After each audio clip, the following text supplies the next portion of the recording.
Hello students, welcome back to Vandana's tutorial. आज हम करेंगे मराठी सुलभ भारती वर्कबुक स्टैंडर्ड 7 इसके 5th चैप्टर दादास पत्र के क्वेश्चन आंसर्स। इसके पहले हमने लेसन नंबर 4 तक एक्सप्लेनेशन कर चुके हैं, डाइजेस्ट के क्वेश्चन आंसर्स भी कर चुके हैं और वर्कबुक के क्वेश्चन आंसर्स भी कर चुके हैं। अगर आपने वो वीडियोस नहीं देखे तो उन्हें जरूर से देखिएगा। प्लेलिस्ट का लिंक आपको डिस्क्रिप्शन बॉक्स में मिल जाएगा। और बच्चों, अगर आपको इस चैप्टर का पीडीएफ चाहिए तो वो भी आपको मिल जाएगा। डिस्क्रिप्शन बॉक्स में लिंक होगा जहां से आप उसे डाउनलोड कर सकते हैं। लेसन 5 दादास पत्र। प्रश्न, पुढील उतार्याच्या आधारे दिलेल्या सूचनानुसार कृती करा। फर्स्ट वन इज आकृती पूर्ण करा। माळढोक पक्ष्यांची संख्या कमी झाल्याची 2 कारणे। हा पक्षी वर्षातून एकदाच अंडी घालतो। इतर प्राणी या पक्ष्याची अंडी तुडवतात। देन उत्तर क्रमांक 1, कृती 2, का ते लिहा मीन्स गिव्ह रिझन। माळढोक पक्षी शेतकऱ्याचा मित्र आहे। माळढोक पक्षी शेतकऱ्याचा मित्र आहे कारण शेतातील किड्यावर तो गुजारण करतो। वन विभागाने अभयारण्य घोषित केले।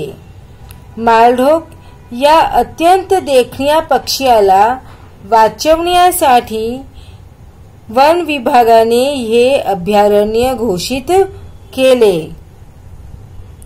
चौकटी पूर्ण करा। अभयारण्याचे नाव माळढोक अभयारण्य। अभयारण्याचा मार्ग सोलापूर बार्शी मार्ग।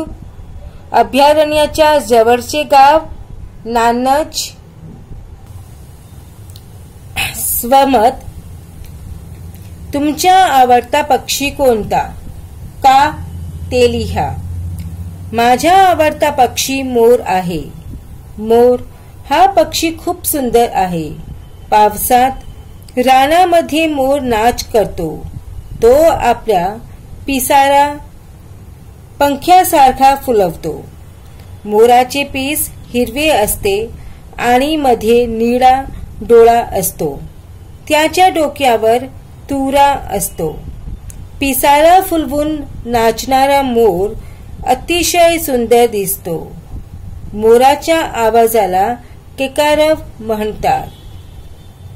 अतिशय देखणा असलेला मोर आपला राष्ट्रीय पक्षी आहे, म्हणून मोर मला अतिशय प्रिय आहे।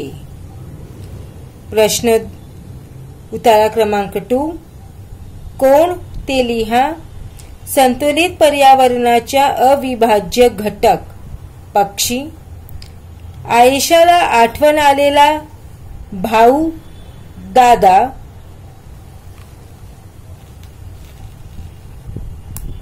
आकृत्या पूर्ण करा। अभयारण्यातील 3 पक्षी माळढोक, चंडोळ, माळ टिटवी।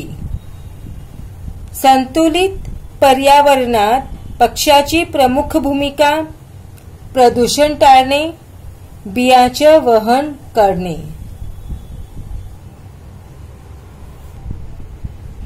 कृती 3, स्वमत। शहरातून पक्ष्यांची संख्या कमी का झाली आहे? तुमचे मत मांडा। शहरांमध्ये सिमेंटच्या उंच इमारती उभ्या राहिल्या, त्यामुळे झाडे नष्ट झाली। शिवाय इमारतीवरील अंटिना डिश, मोबाईल टावर वाढले, याचा त्रास पक्ष्यांना झाला। तसेच वृक्षतोडीमुळे पक्षी शहरात गजबजलेल्या वस्तीत फिरकेनासे झाले। वेगाने होणारे यांत्रिकीकरण पक्ष्यांना मानवत नाही। या सर्व कारणामुळे पक्ष्याची संख्या शहरातून कमी झाली आहे। पुढील प्रश्नाची 1-2 वाक्यात उत्तरे लिहा। विद्यार्थ्यांनी अभयारण्यात सहलीला जाण्याचा हट्ट का धरला? विज्ञान केंद्रातर्फे शाळेमध्ये विद्यार्थ्यांना पक्ष्यासंबंधीची चित्रफीत दाखवण्यात आली. ती पाहून तसेच इतर मोठ्या विद्यार्थी मित्रांनी सांगितलेल्या माहितीमुळे विद्यार्थ्यांच्या मनात पक्ष्यांबद्दल कुतूहल निर्माण झाले व त्यांनी अभयारण्यात सहलीला जाण्याचा हट्ट धरला. Question number 2. अभयारण्यातून फिरताना सरांनी विद्यार्थ्यांना माळढोक पक्ष्यांबद्दल काय सांगितले? माळढोक पक्षी अत्यंत देखणा असून तो शेतकऱ्याचा मित्र आहे, कारण तो शेतातील किड्यांवर पोट भरतो. हा पक्षी वर्षातून एकदाच अंडी घालतो, म्हणून त्याची संख्या कमी आहे, अशी माहिती सरांनी विद्यार्थ्यांना दिली. तक्ता बरा. एक वचन, अनेक वचन, चित्रफीत, चित्रफिती, शेतकरी, शेतकरी, खाते, खाती, शाळा, शाळा, पक्षी, पक्षी, कीड़ा, कीड़े, पत्र, पत्रे. समानार्थी शब्द लिहा. अरण्य, जंगल, पक्षी, पाखरू, देखना, सुंदर, मित्र, दोस्त. पुढील चौकोनातील अक्षरांमध्ये क्रियाविशेषण अव्यये लपलेली आहेत. उभ्या, आडव्या व तिरप्या पद्धतीने अक्षरे घेऊन क्रियाविशेषण अव्यय बनवा व दिलेल्या जागेत लिहा. बच्चों, ये आप देख के लिखिए. आंसर है हळू, तसा, काही, अनेक, थोडासा, आज, वर, रोज, तिकडे, मोजके, जरा, तर, थोडे, खाली. Then writing skills. फलक वाचा व प्रश्नाची उत्तरे लिहा. तो फलक मतलब ये जो ब्लैक बोर्ड है उसको पढ़कर ये जो नीचे क्वेश्चंस दिए हैं उसके आंसर्स आपको लिखने हैं. बच्चों, ये आप देख के लिखिए.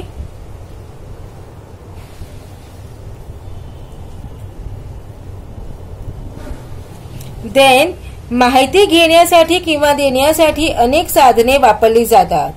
पुढे माहिती देवाणघेवाण करण्याची संवादाची काही साधने दिली आहेत. त्यातील काही साधने एकतर्फी व काही साधने दुतर्फी माहितीची संवादाची देवाणघेवाण करतात. त्याची माहिती मिळवा व दिलेल्या तक्त्यात वर्गीकरण करा.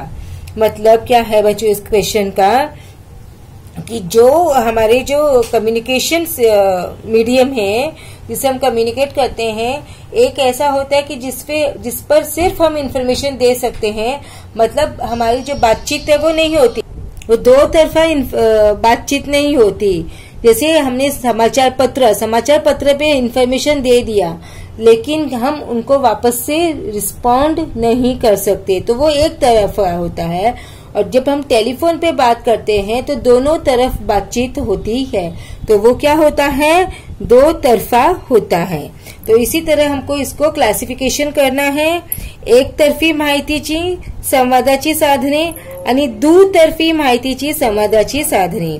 तो एक तरफी भाषण, जाहिरात, वर्तमानपत्र, रेडिओ, पत्र, फॅक्स. आणि दुतर्फी माहितीची साधने संभाषण, मुलाखत, चर्चा, मोबाइल, संदेश, अंतर्जाल, मोबाइल, ईमेल. तो बच्चे, इसी के साथ में हमने चैप्टर नंबर 5 के क्वेश्चन आंसर्स वर्कबुक के कंप्लीट किए. अब हम नेक्स्ट वीडियो में करेंगे क्वेश्चन आंसर्स हमारी पोयम 6 टप टप परती के. तब तक take care and keep watching Vandana's tutorial. मिलते हैं नेक्स्ट वीडियो में.